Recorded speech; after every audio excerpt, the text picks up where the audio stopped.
J'ai payé un détective privé 12 000 € pour enquêter sur toi, a hurlé ma sœur Clarisse au milieu du dîner de Noël, un sourire cruel aux lèvres. Ce soir, tout le monde verra enfin la vérité sur ta vie médiocre. Mon père a hoché la tête avec approbation. Ma mère retenait son souffle, attendant mon humiliation. Je n'ai rien dit. J'ai simplement sorti mon téléphone et envoyé un message à mon cabinet d'investissement. Retrait immédiat de tous les capitaux de la société Nova Bien-être. 5 minutes plus tard, le téléphone de Clarisse a explosé de notifications. Quand elle a lu l'écran, elle a vomi sur sa robe de haute couture. Bienvenue sur ma chaîne pour cette histoire de vengeance glaciale. Avant de vous raconter comment j'ai détruit l'empire de ma sœur en un seul clic, j'aimerais savoir qui est avec moi ce soir. Dites-moi dans les commentaires, depuis quelle ville ou quel pays regardez-vous cette vidéo? Et quelle heure est-il chez vous? J'adore lire vos réponses, cela me donne l'impression que nous sommes une grande famille, bien plus unie que la mienne. Je m'appelle Diane. J'ai 32 ans, et dans ma famille, les rôles ont été distribués bien avant ma naissance, comme dans une tragédie grecque mal écrite. Ma sœur aînée, Clarisse, a toujours été la lumière. L'enfant prodige. Celle qui a fait ses études à HEC Paris, qui a épousé Gauthier, un chirurgien esthétique réputé de Lyon, et qui conduisait une voiture coûtant plus cher que la maison de la majorité des Français. Elle était bruyante, elle était visible, elle était parfaite. Et puis, il y avait moi. L'ombre. La déception silencieuse. Je vivais à Lyon, non loin de chez mes parents qui résidaient dans les Monts d'Or, ce quartier huppé où les apparences comptent plus que l'oxygène qu'on respire. Contrairement à Clarisse, je n'avais pas de diplôme prestigieux accroché au mur du salon familial. J'avais quitté la fac pour me lancer dans l'informatique en autodidacte. Pour mes parents, Bernard et Odile, c'était une honte absolue, une tâche sur leur curriculum vitae social. Diane fait des petits trucs sur ordinateur, disait-il avec un geste vague de la main lors des dîners mondains, comme si je nettoyais des toilettes virtuelles pour survivre. Le souvenir le plus douloureux, celui qui a scellé mon destin, remonte à mes 20 ans. C'était l'enterrement de grand-mère Rose. Elle était la seule personne dans cette famille qui m'aimait pour ce que j'étais, pas pour ce que je représentais. Sur son lit de mort, elle m'avait promis sa broche en saphir, un bijou ancien qui n'avait pas une valeur marchande immense, mais qui était chargé d'histoire. Elle m'avait dit, la voix tremblante, « C'est pour toi, ma petite Diane, car tu as les yeux de la même couleur, et le cœur aussi pur. » Mais le jour de la lecture du testament, Clarisse a fait une scène épouvantable. Une crise de larmes digne d'une actrice hollywoodienne en manque d'Oscar. J'en ai besoin pour le gala de charité de la Croix-Rouge, a-t-elle pleurniché en s'agrippant au bras de notre père. Diane ne sort jamais, elle va la laisser prendre la poussière dans un tiroir. C'est du gâchis. Ma mère s'est tournée vers moi, avec ce regard froid et calculateur que je connais par cœur. Ta sœur a raison, Diane. Clarisse a une image publique à entretenir. Toi, tu n'en as pas l'utilité. Sois gentille, pour une fois, ne sois pas égoïste. Donne-lui. J'ai donné la broche. Non pas par gentillesse, mais parce que j'étais épuisée de lutter. J'ai vu Clarisse sourire en séchant ses fausses larmes instantanément. Elle a épinglé la broche sur sa veste Chanel avec un air de triomphe. Elle ne l'a portée qu'une seule fois. 1 an plus tard, je l'ai vue en vente sur un site d'enchères en ligne. Elle l'avait vendue pour s'acheter un sac à main de créateur. C'est ce jour-là que quelque chose s'est définitivement brisé en moi. Mais c'est aussi ce jour-là que j'ai décidé de ne plus jamais être la victime. J'ai appris à me taire. J'ai appris à construire dans le silence. Et surtout, j'ai appris que la vengeance est un plat qui se mange non seulement froid, mais qui se prépare avec une précision chirurgicale, loin des regards indiscrets. Clarisse pensait que j'étais une moins que rien. Elle adorait m'humilier à chaque réunion de famille. Alors Diane, toujours à taper des données pour le SMIC, demandait-elle en riant, tandis que Gauthier me servait du vin bon marché alors qu'il buvait du grand cru classé. Ce qu'ils ignoraient tous, c'est que le truc sur ordinateur que je faisais n'était pas de la saisie de données. J'avais fondé Orion Patrimoine.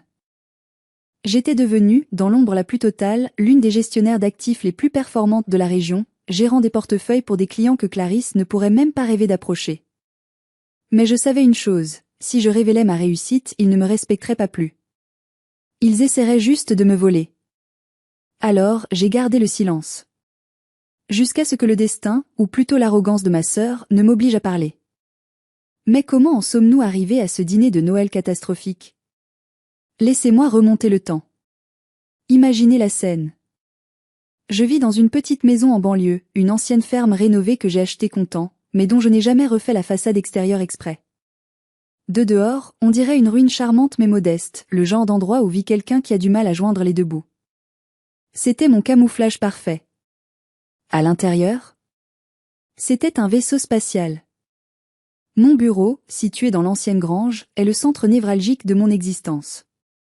4 écrans incurvés haute résolution, des serveurs sécurisés avec refroidissement liquide, une connexion fibre optique dédiée et cryptée. Je gère des stratégies d'investissement complexes, des algorithmes de trading haute fréquence et des portefeuilles immobiliers pour des investisseurs privés qui ne connaissent même pas mon vrai nom. Ils me connaissent sous le pseudonyme l'architecte. Mes journées ne consistent pas à taper des chiffres comme le pense ma mère. Je déplace des millions d'euros d'un continent à l'autre. J'analyse des tendances de marché que les banquiers traditionnels ne voient que 3 semaines plus tard. J'ai investi dans les crypto-monnaies avant que ce soit la mode, j'ai parié sur des technologies vertes avant l'explosion du secteur. À 32 ans, mon patrimoine personnel s'élevait à un montant qui aurait fait faire une crise cardiaque immédiate à mon père, 18 millions d'euros. Oui, vous avez bien entendu. Mais quand je rendais visite à mes parents le dimanche midi pour le traditionnel poulet rôti, je garais ma vieille Renault Clio grise et cabossée à côté de la Porsche Cayenne rutilante de Clarisse. Je portais des jeans simples, des pulls en laine un peu lâches, pas de bijoux, pas de maquillage excessif. Je jouais mon rôle à la perfection. Tu as l'air fatiguée, ma pauvre, disait ma mère en me tendant une assiette ébréchée, gardant la porcelaine de Limoges pour Gauthier et Clarisse. Tu devrais peut-être demander à ta sœur si elle a besoin d'une femme de ménage au bureau? Ça te ferait un complément de revenu, et ça reste en famille. Je souriais doucement, avalant ma colère avec une gorgée d'eau du robinet. Ça va aller, maman.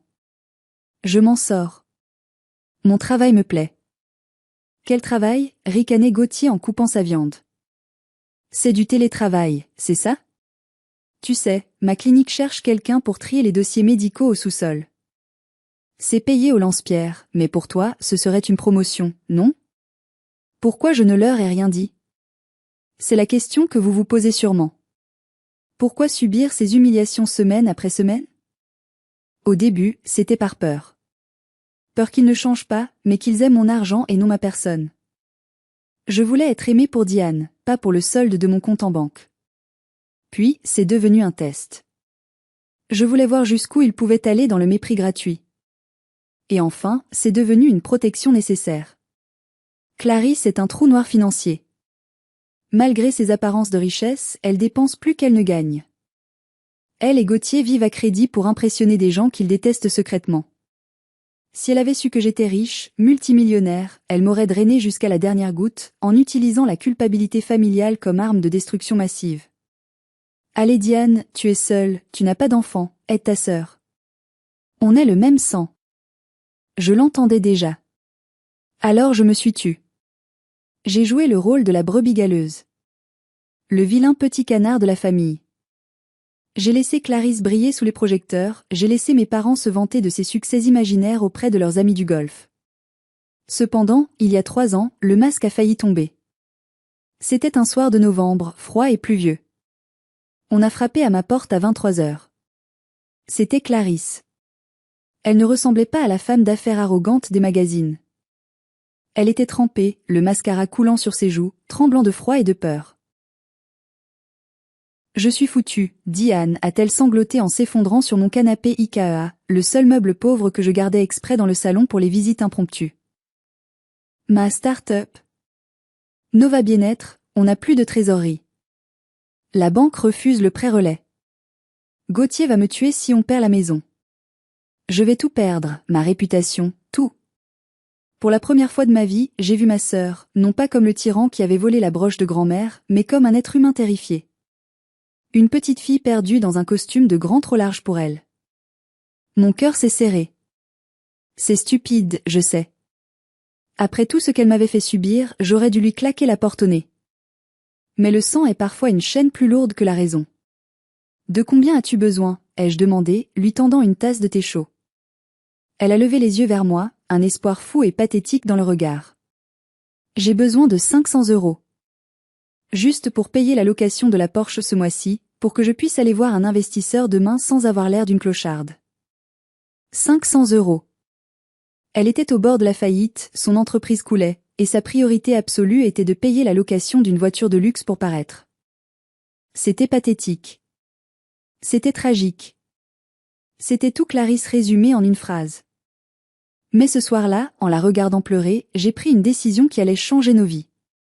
Une décision que je regretterais amèrement, mais qui mènerait aussi à ma plus grande victoire. Je ne savais pas encore que je signais un pacte avec le diable, et que le diable portait du Prada.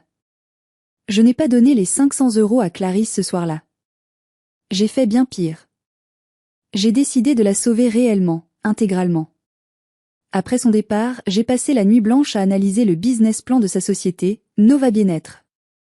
L'idée de base n'était pas mauvaise, une application utilisant l'intelligence artificielle pour optimiser le bien-être et la santé mentale des employés dans les grandes entreprises. Le marché était porteur. Le problème, c'était la gestion catastrophique. Clarisse dépensait des fortunes en marketing d'apparat, en dîners d'affaires inutiles, en bureaux luxueux dans le 6e arrondissement de Lyon, mais négligeait totalement le développement technique et la structure financière. Le lendemain matin, à la première heure, j'ai appelé mon avocat d'affaires, Maître Valtier, un homme de confiance qui connaissait tous mes secrets. Je veux investir dans Nova Bien-être, lui ai-je dit d'une voix ferme. Il a failli s'étouffer avec son café à l'autre bout du fil. La boîte de votre sœur? Celle qui est techniquement en faillite? Diane, c'est du suicide financier. C'est jeter de l'argent par les fenêtres. Je sais. Mais je veux le faire. C'est ma sœur. Cependant, j'ai une condition non négociable, l'anonymat total et absolu. Je serai un silent partner, un associé dormant.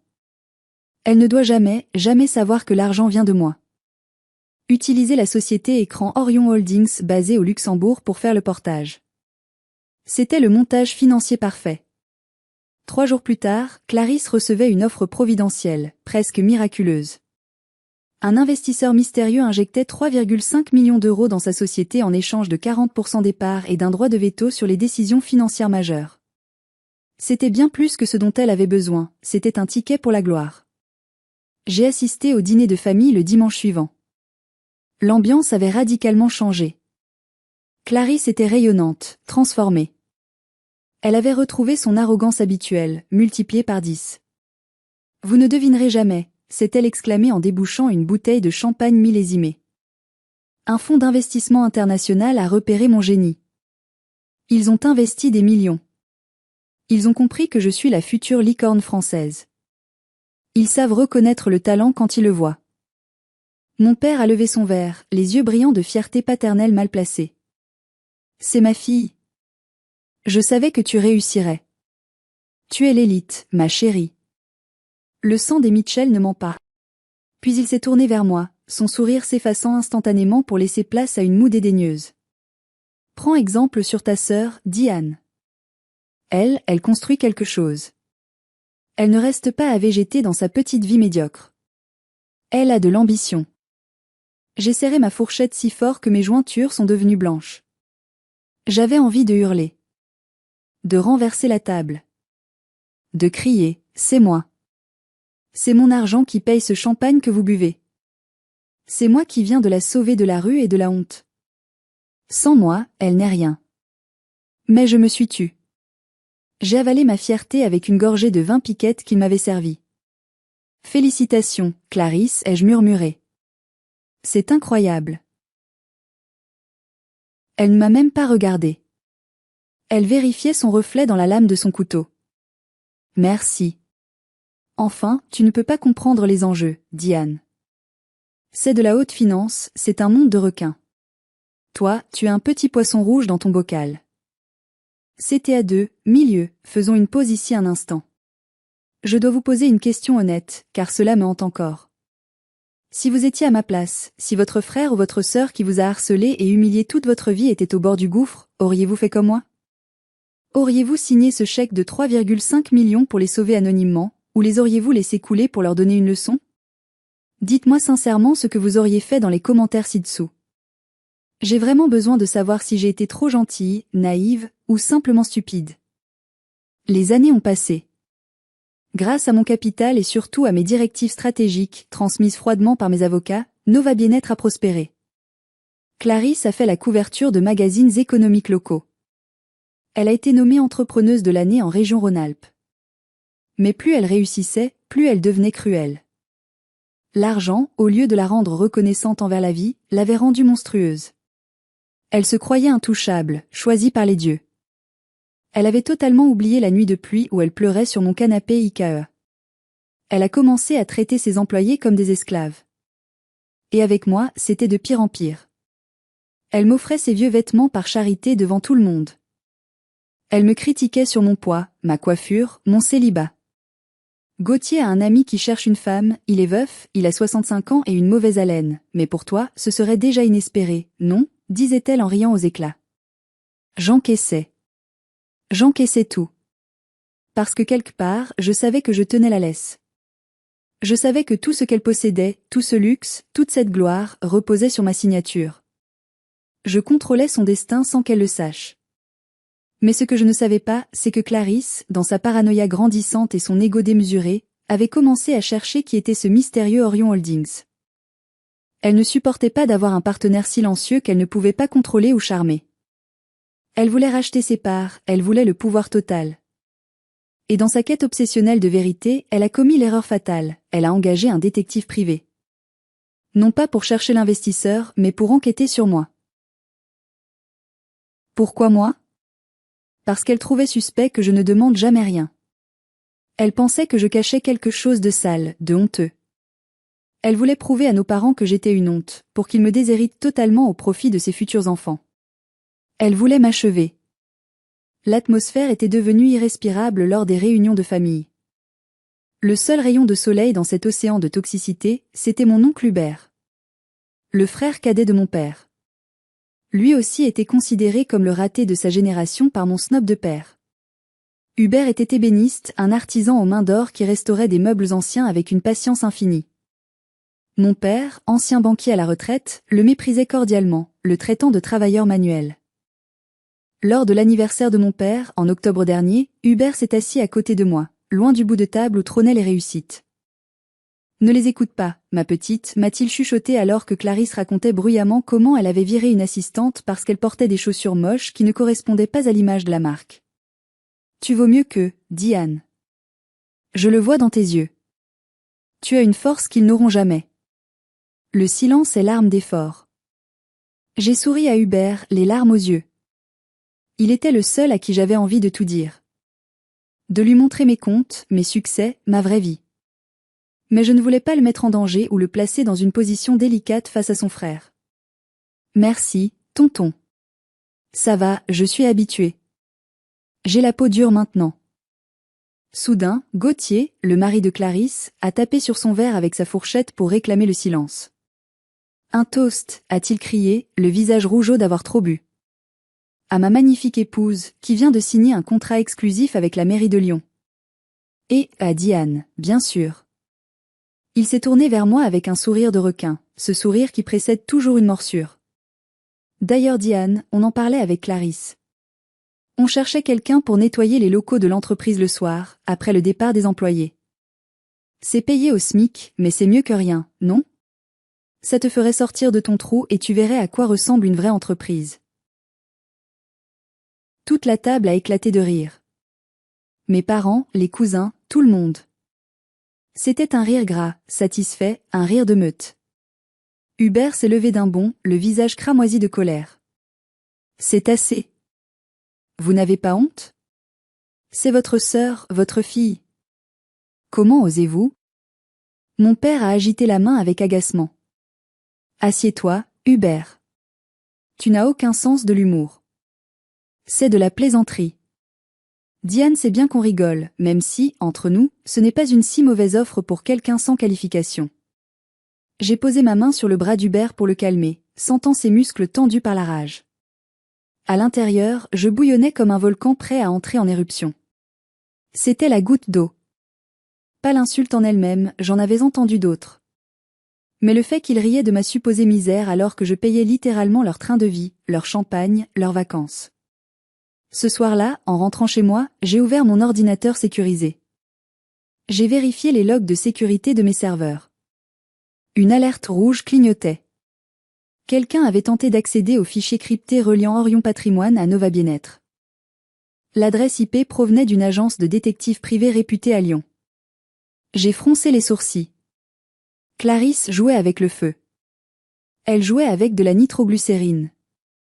Le contrat d'investissement était clair comme de l'eau de roche. Toute tentative de lever l'anonymat de l'investisseur entraînerait une clause de rupture immédiate. Elle était en train de scier la branche sur laquelle elle était assise, une branche en or massif qu'elle prenait pour acquise. Je me suis adossée à mon fauteuil ergonomique en cuir, regardant les écrans lumineux dans l'obscurité de mon bureau. Je me suis dit, laisse-la faire. Si elle veut la vérité à tout prix, elle l'aura. Mais elle ne va pas aimer ce qu'elle va découvrir. Le coup de téléphone fatidique est arrivé 3 jours avant Noël. C'était ma mère. Sa voix était excitée, presque fébrile. Diane, cette année, le réveillon se fait à la maison, à la villa. Clarisse organise tout. Elle a une grande annonce à faire, quelque chose de spectaculaire. Quel genre d'annonce, ai-je demandé, méfiante. Mon instinct de survie s'était activé. Oh, tu verras. C'est une surprise. Mais s'il te plaît, Diane, fais un effort vestimentaire pour une fois. Il y aura des gens importants. Des journalistes locaux, des partenaires d'affaires de Clarisse. Ne nous fais pas honte avec tes pulls pleins de bouloches et tes pantalons déformés. Elle a marqué une pause, puis a ajouté le coup de grâce. Ah, et viens à 16h. On aura besoin de toi pour aider le traiteur à dresser les tables et plier les serviettes. Clarisse ne veut pas abîmer sa nouvelle manucure. Bien sûr. Invités comme convives, utilisés comme domestiques. Le classique familial des fêtes de fin d'année. D'accord, maman. Je serai là. J'ai raccroché avec un calme glacial. J'avais une intuition. Une intuition terrible et précise. Clarisse ne faisait jamais rien gratuitement. Cette grande annonce, ce n'était pas une grossesse ou un nouveau contrat. C'était un spectacle. Une mise en scène. Et je sentais, au plus profond de mes tripes, que j'en étais la cible principale. J'ai passé les 2 jours suivants à préparer ma défense. J'ai contacté Maître Valtier en urgence. Préparez la clause 7.3 du pacte d'associés, lui ai-je ordonné. Vous êtes sûr, Diane? C'est l'option nucléaire. Si vous activez ça, l'entreprise s'effondre en 24 heures. C'est irréversible. Je suis sûr. Préparez tout. Je veux que ce soit exécutable depuis mon téléphone portable par un simple code de validation sécurisé. Je veux avoir le doigt sur la gâchette. Le soir de Noël, j'ai choisi ma tenue avec un soin méticuleux. Une robe noire, simple en apparence, mais d'une coupe parfaite. Pas de marque apparente, pas de logo, mais c'était du cachemire italien cousu main qui coûtait plus cher que la robe de mariée de Clarisse. J'ai mis mes cheveux en un chignon strict. J'ai regardé mon reflet dans le miroir. Je ne voyais plus la petite sœur effrayée et soumise.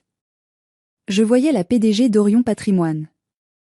Je voyais le requin qui nageait en eau profonde. Je suis montée dans ma vieille Clio. Le moteur a toussé, comme pour me rappeler d'où je venais aux yeux du monde. J'ai conduit vers les Monts d'Or, vers la villa illuminée comme un château de Disney, perché sur la colline. Je ne savais pas que je me rendais à ma propre exécution publique. Mais ce que le bourreau ignorait, c'est que le condamné avait apporté de la dynamite sous son manteau. Et j'étais prête à tout faire sauter. Quand je suis arrivée devant la grille de la villa parentale, l'allée était déjà remplie de voitures de luxe.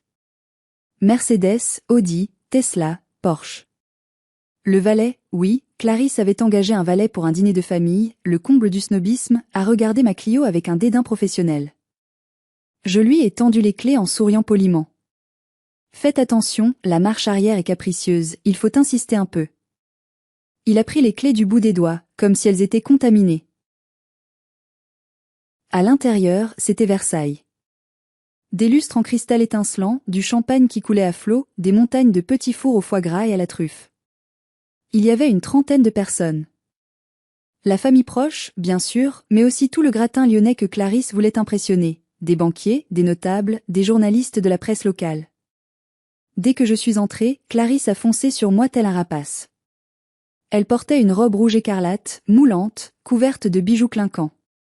« Ah, tu es là » a-t-elle dit assez fort pour que tout le monde entende, sans même un bonjour.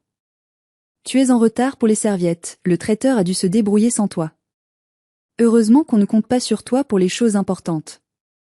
Va te mettre dans un coin et essaie de ne pas trop parler aux investisseurs, tu vas les ennuyer avec tes histoires inintéressantes.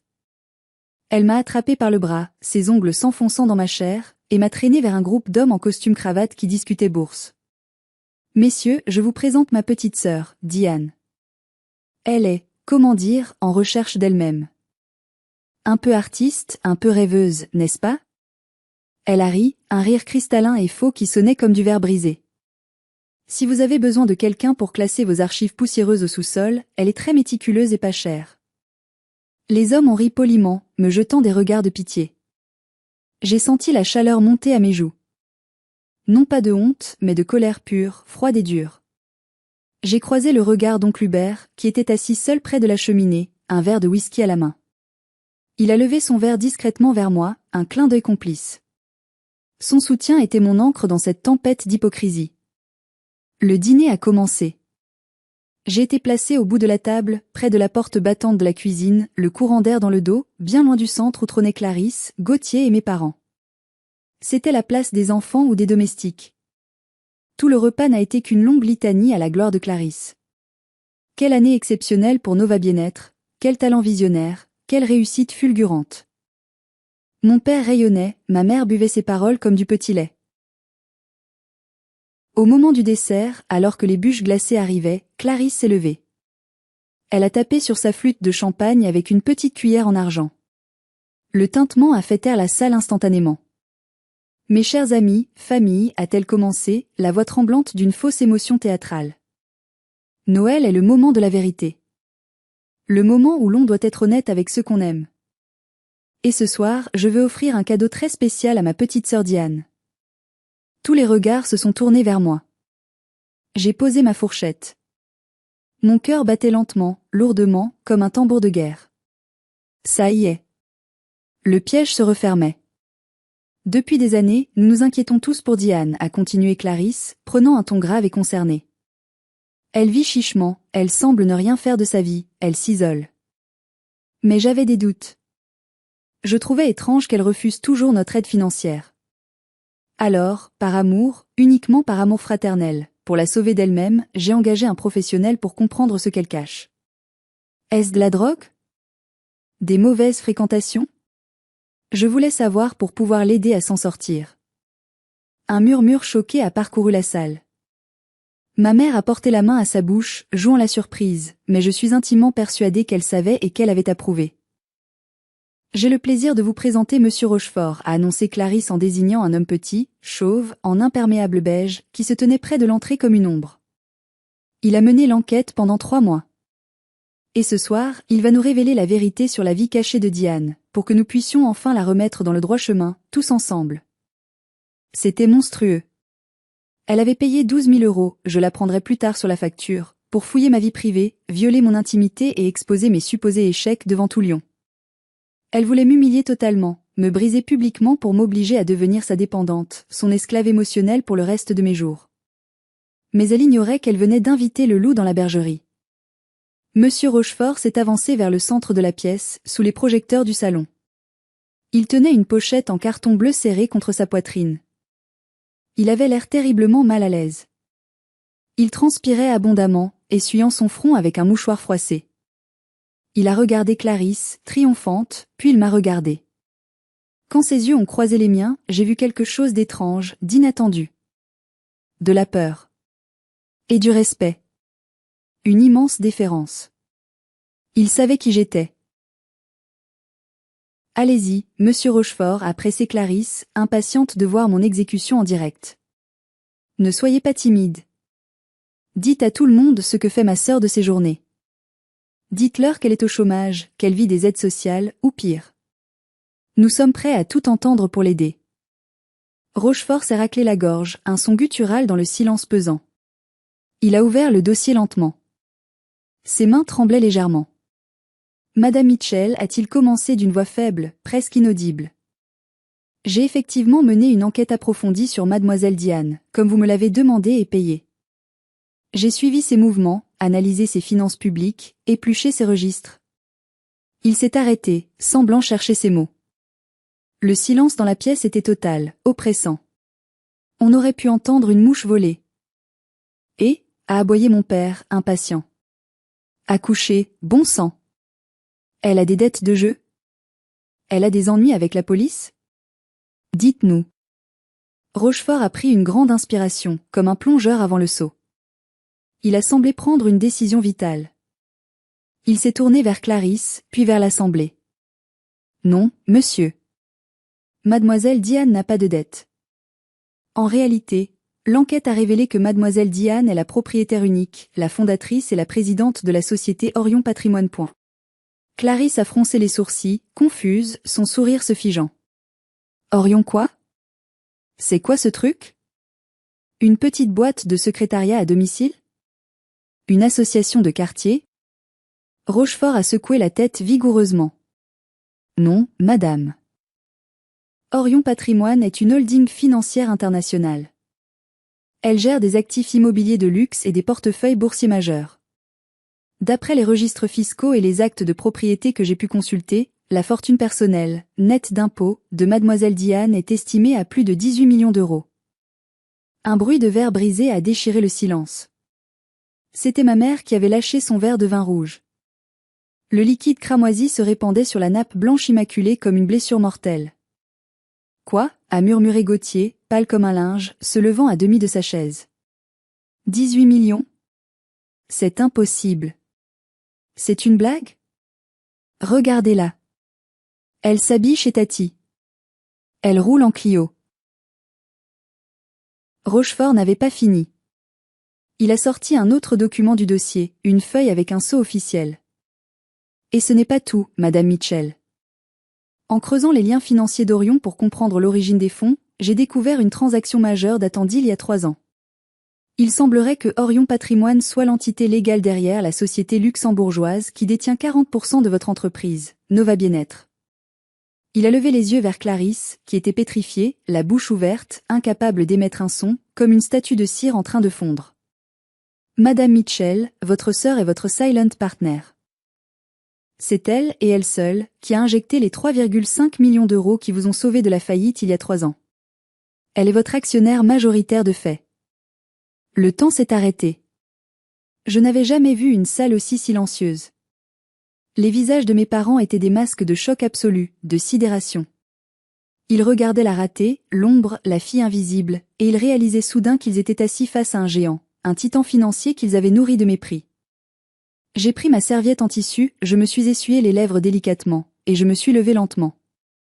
Le bruit de ma chaise raclant le parquet a sonné comme un coup de tonnerre. J'ai regardé Clarisse droit dans les yeux. Elle ne respirait plus.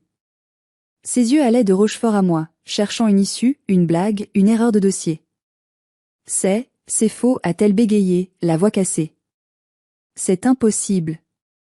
Tu mens. Elle t'a payé pour dire ça? Diane n'a rien. Elle n'est rien. C'est une minable. Sa voix est montée dans les aigus, hystérique, désespérée. C'est moi la réussite de cette famille. C'est moi la star. Pas elle. J'ai souri. Un sourire triste, froid et définitif. Tu voulais la vérité, Clarisse. Tu as payé 12 000 euros pour l'avoir. Maintenant, tu l'as, servi sur un plateau d'argent. J'ai sorti mon téléphone de ma petite pochette noire. L'écran brillait dans la pénombre. Tu as violé la clause de confidentialité de notre contrat d'investissement. L'article 7, alinéa 3, que tu as signé sans le lire attentivement. Toute tentative active de la part des fondateurs pour lever l'anonymat de l'investisseur, ou toute enquête hostile envers l'investisseur, entraînera le retrait immédiat et total des capitaux, avec pénalité de rupture et remboursement immédiat des prêts pour. Clarisse a écarquillé les yeux, la compréhension horrifique inondant son visage. Non. Diane, attends. On rigole. C'est Noël. C'est une fête de famille. Tu ne rigolais pas quand tu m'as humilié pendant 30 ans, ai-je répondu doucement, ma voix résonnant dans le silence de mort. Tu ne rigolais pas quand tu m'as volé la broche de grand-mère pour t'acheter un sac. Tu ne rigolais pas quand tu as engagé ce détective pour me détruire publiquement ce soir devant tes amis. Tu voulais me tuer socialement. J'ai tapé le code de sécurité sur mon application bancaire. Mon doigt a plané au-dessus du bouton de validation. Adieu, Nova Bien-être. J'ai appuyé sur envoyer. L'effet a été immédiat, brutal, foudroyant. Dans notre monde hyperconnecté, la catastrophe voyage à la vitesse de la lumière. 10 secondes après mon clic, le téléphone de Gauthier, posé sur la table, a sonné. Une alerte stridente, une notification d'urgence bancaire. Puis celui de Clarisse a vibré violemment. Puis celui du directeur financier de sa boîte, qui était présent à la table voisine, invité pour l'occasion. « C'est quoi ça ?» a crié Gauthier en regardant son écran avec horreur. Alerte bancaire, ligne de crédit coupée. Appel de marge immédiat. Les comptes sont gelés. Le directeur financier s'est levé d'un bond, paniqué, renversant sa chaise. Clarisse. Je viens de recevoir un mail automatique des avocats d'Orion Holdings à Luxembourg. Ils réclament le remboursement intégral du prêt convertible. Tout de suite. Il invoque la clause de rupture pour faute grave. Il retire tout. Clarisse s'est agrippée à la nappe pour ne pas tomber. Elle me regardait avec une terreur pure, primitive. Elle voyait son empire de papier s'enflammer sous ses yeux en temps réel. « Diane, je t'en supplie » a-t-elle gémi. « Annule ça. Tu ne peux pas faire ça à ta sœur. On est une famille. » « Ma sœur » ai-je répété avec dégoût. « Je n'ai pas de sœur. J'ai une sangsue que j'ai nourrie trop longtemps. J'ai une tortionnaire qui porte mon nom. » C'est à ce moment-là que la réalité physique l'a frappée de plein fouet. Le stress intense, l'alcool, le choc émotionnel. Clarisse a porté la main à sa bouche, son visage est devenu vert, elle a eu un haut-le-cœur violent, et elle a vomi. Elle a vomi tout son dîner de luxe sur la nappe blanche, sur sa robe rouge de créateur, et sur les chaussures en cuir italien de Gauthier. L'odeur âcre a rempli la pièce instantanément, brisant définitivement le glamour artificiel de la soirée. Les invités se sont reculés avec des cris de dégoût. Les photographes, cruels par nature et sentant le scoop, ont flashé la scène. La reine de Lyon couverte de vomi, ruinée par sa propre sœur qu'elle traitait de ratée. Mon père s'est levé, rouge de colère, les veines de son cou saillantes. « Diane.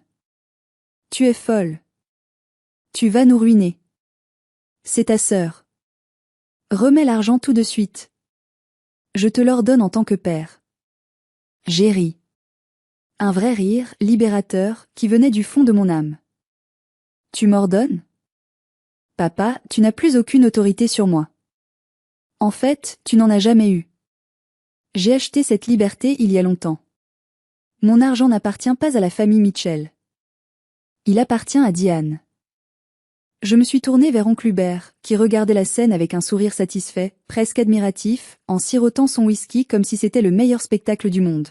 « Tonton, tu viens ? Je crois que la fête est finie ici. J'ai du très bon vin à la maison, un grand cru, et pas de la piquette. Et j'ai un atelier chauffé pour tes sculptures. » Hubert s'est levé calmement, a jeté sa serviette sur la table souillée. « Avec grand plaisir, ma nièce. Cette ambiance me donne la nausée de toute façon. J'étouffe ici. » Nous sommes sortis sous les cris hystériques de ma mère et les pleurs convulsifs de Clarisse qui essayait de s'essuyer avec la nappe.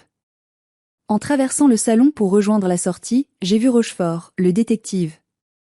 Il était toujours là, observant le chaos. Il a croisé mon regard et m'a fait un petit signe de tête, respectueux.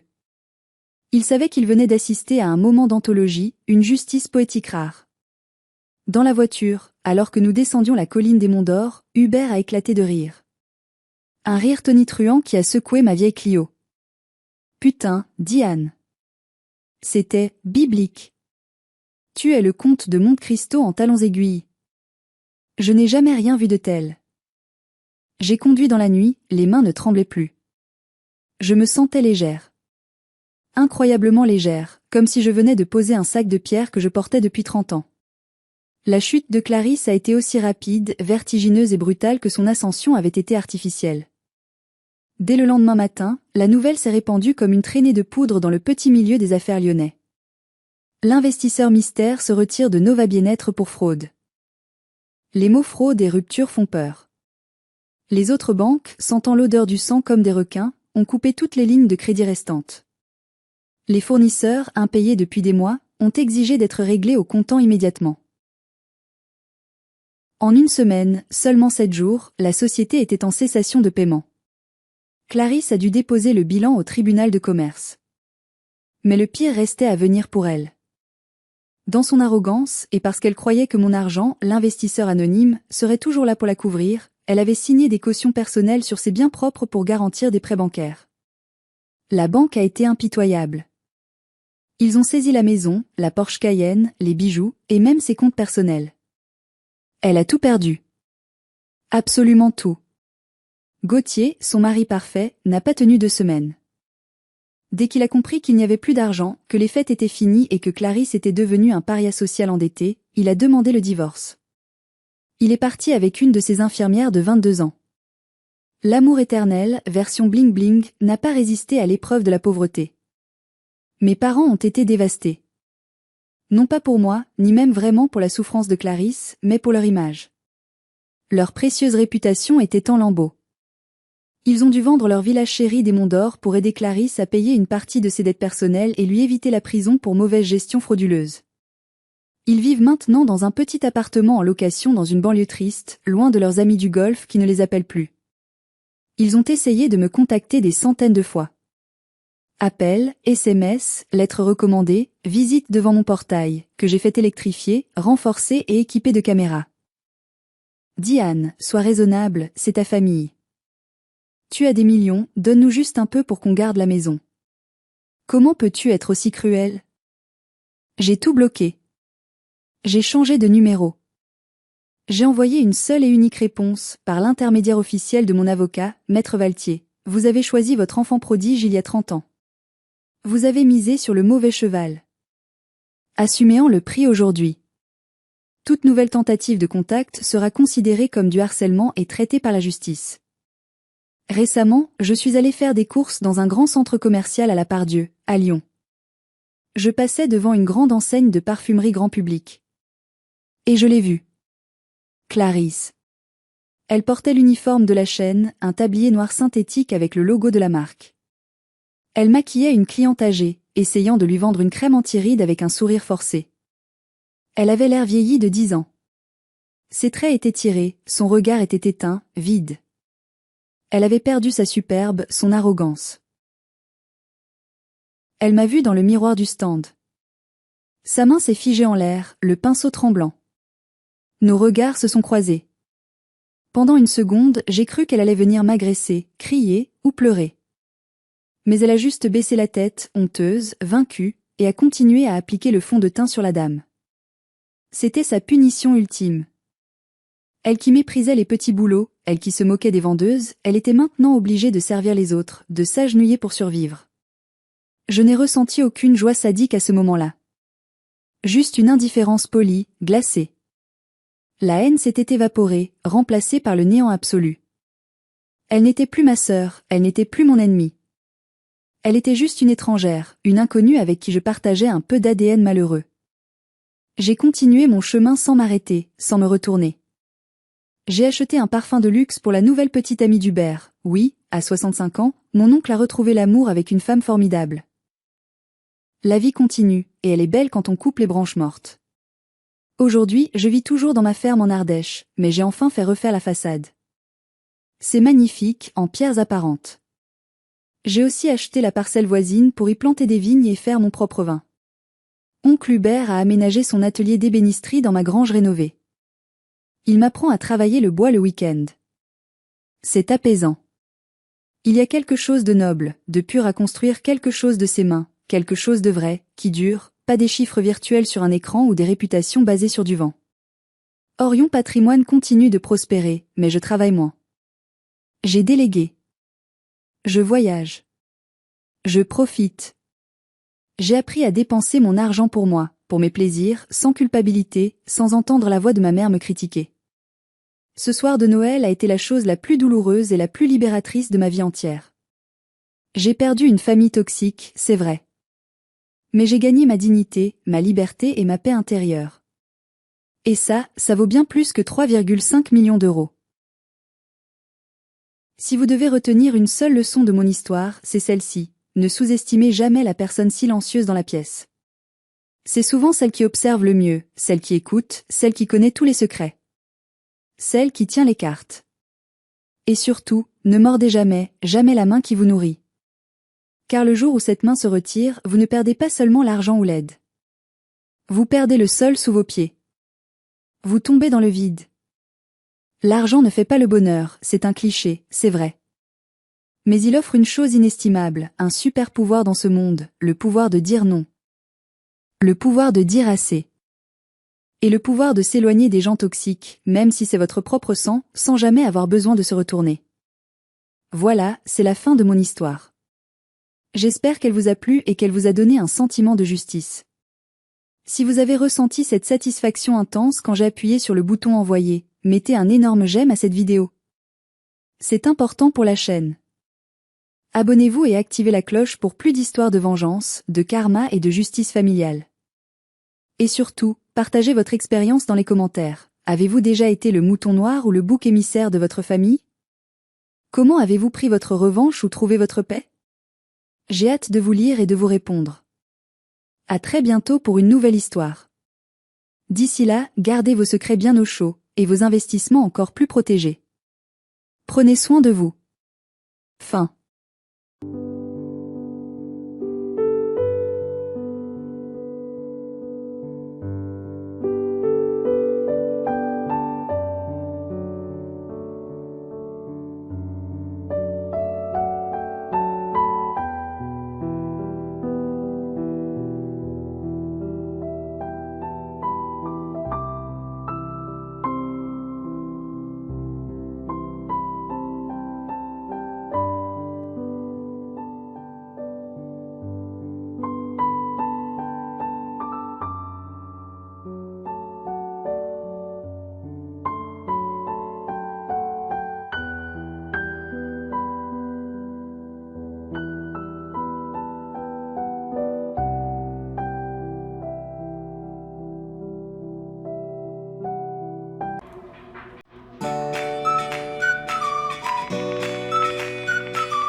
Hi, Zach. Hi, Zach. Dab. Hi. Hi, Kakashi. Hello.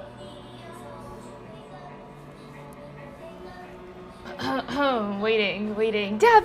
Hi, guys. Hi, Leprechaun. Hi, Kakashi. W sub. Why was there no notification? Did you share that you did this? Did you share it? Why is there no notification? Thank you so much for the 5 months. No, 6 months. What the hell? I'm good, Kakashi, I'm good. Hi, Sushi. Hi, Yasopi. Hi, Shakyoru. Hi, Ryu. Notorious. Hello. Stream Ellen's bugging out today? Really? That's terrible. Insane title. What? Hi, Matumba. Wait, is Stream Ellen's actually bugging out today? That's so fucked. I just switched all my alerts to Stream Elements. Hello. How dare you talk about my mom? Your mom! Yo mama's so fat that when she went on the elevator by herself, it said max capacity. Am I funny? Right, guys? Hello? Hi, Miku! Hello, guys. Hi, guys. How are you guys? How was your Wednesday? My Wednesday was shit! My Wednesday was terrible. But it's okay. It was not bad. It was okay. Whatever. School! Yo, mama's so old, her birth certificate caught me out with Roman numerals. Did I read that right? Am I reading that wrong? I'm so confused. Good, main questions. How are you? Came out with Roman numerals. Eden, you fucked that up. Did you finish your assignment? I did. It was not like an assignment. It's like a participation question that I had to do. Connect the dots? Well, I can't.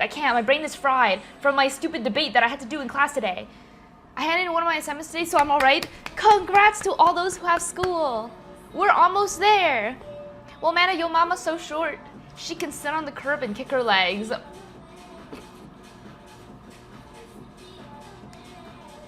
Yo Mama jokes are definitely one of my favorite jokes of all time. I'm gonna be honest. Yo Mama jokes hit so hard. There's so much creativity with it, you know? It's not like a stupid 6-7 joke. It's like creative. You're uglier than my mom. Wait, that's a compliment to your mom. Wait, it depends how ugly your mom is. Like, if are you saying that your mom is so ugly, but like you're still uglier than I'm still uglier than your mom even though she's really, really ugly? I don't think I burp much in my streams. I don't actually know. Your mama's so bald people can see what's on her mind. That's a pretty good one. That's a pretty good one. Can you burp the alphabet? No, I can't. Actually, I think I'm bad at burping. Is that like a... You know some people can't burp? Like there's this TikTok guy, his name is James, and there's a video of like this dude where he chugs a bunch of soda as somebody who can't burp. Like he just physically cannot burp. And then it kind of just builds up inside. I don't know, it just makes his stomach uncomfortable. It's actually so funny. Hi, Ken! Hi, thanks, gang. I knew you'd understand, Amanda. Haha, yeah, Eden. But that's crazy to me. Like, what do you mean you can't burp? But anyways, I think I'm like bad at burping. Like, I don't think it's so uncomfortable. Like, it comes out at like multiple times. Like, not just one nice, satisfying burp, you know? Is that just me? Or is that a normal experience? Okay, Amanda, I hope your debate was shit. My debate was actually kind of shit. Well, it was fine. I just can't talk to people like on the top of my head. Like I'll literally I'll talk. No, I'll have ideas in my head, but then when I go write it down and go to present, it's just like gone. So I was like having ideas as I was like writing down like notes for like a rebuttal for the other team, and then as soon as like it's my turn to read it, I'm just reading the notes like word for word, and I don't even know what I wrote, and then I'm just like, I don't even think it made any sense, and I was like, and she was like, you done? I was like, yep. It was so bad. Just imagine their chat. No, but the thing is, like, I have to articulate my thoughts, and I can't think because I'm scared. I don't know. It doesn't work like that. And I hope during your debate in front of the class, and you're on a timer, and I was on a timer, so it's like even more like nerve-wracking.